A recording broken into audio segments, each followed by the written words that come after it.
Hello, അങ്ങനെ finally ഹൃദയപൂർവ്വം എന്ന ചിത്രം ഇതാ റിലീസിനെത്താൻ പോവുകയാണ്. ഒപ്പം ചിത്രത്തിൻ്റെ ട്രെയിലർ, ടീസർ അപ്ഡേഷനും ഇന്നൊരു വീഡിയോ ഭാഗത്ത് ഉൾപ്പെടുത്തിയിട്ടുണ്ട്. വീഡിയോയിൽ മുൻപ് വീഡിയോ ലൈക്ക് ചെയ്യുക, ചാനൽ സബ്സ്ക്രൈബ് ചെയ്യാൻ വേണ്ടി ശ്രമിക്കുക.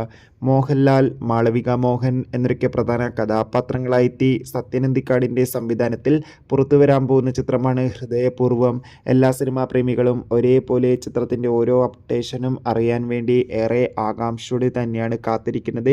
ഫൈനലി ചിത്രത്തിൻ്റെ ഏറ്റവും പുതിയ റിലീസ് അപ്ഡേഷനും ഇപ്പോൾ ആരാധകർക്ക് മുന്നിൽ പുറത്തുവന്നിരിക്കുകയാണ്. ചിത്രം ഈ വരുന്ന ഓഗസ്റ്റ് 28 ഓണം സ്പെഷ്യലായി തിയേറ്ററുകളിൽ എത്തുമെന്നാണ് റിപ്പോർട്ടുകൾ സൂചിപ്പിക്കുന്നത്. എന്തായാലും ചിത്രത്തിൻ്റെ കൂടുതൽ അപ്ഡേഷൻ അറിയാൻ വേണ്ടി നമുക്ക് കാത്തിരിക്കാം. ചിത്രം എന്തായാലും ഓണം റിലീസിനുണ്ടാകുമെന്ന് ഒഫീഷ്യലായി കൺഫേം ആക്കിയിട്ടുണ്ട്. മിക്കവാറും ഓഗസ്റ്റ് 28 തന്നെയായിരിക്കും ചിത്രം എത്താൻ പോകുന്നത്. അതോടുകൂടി ട്രെയിലർ, ടീസർ ഉടൻ തന്നെ പുറത്തുവരും. കാത്തിരിക്കാം കൂടുതൽ അപ്ഡേഷൻ അറിയാൻ വേണ്ടി. എത്ര പേർ ലാലേട്ടൻ്റെ ഈ ഒരു ചിത്രത്തിന് വേണ്ടി കാത്തിരിക്കുന്നു? കമൻറ്റ് ചെയ്യാൻ വേണ്ടി ശ്രമിക്കും.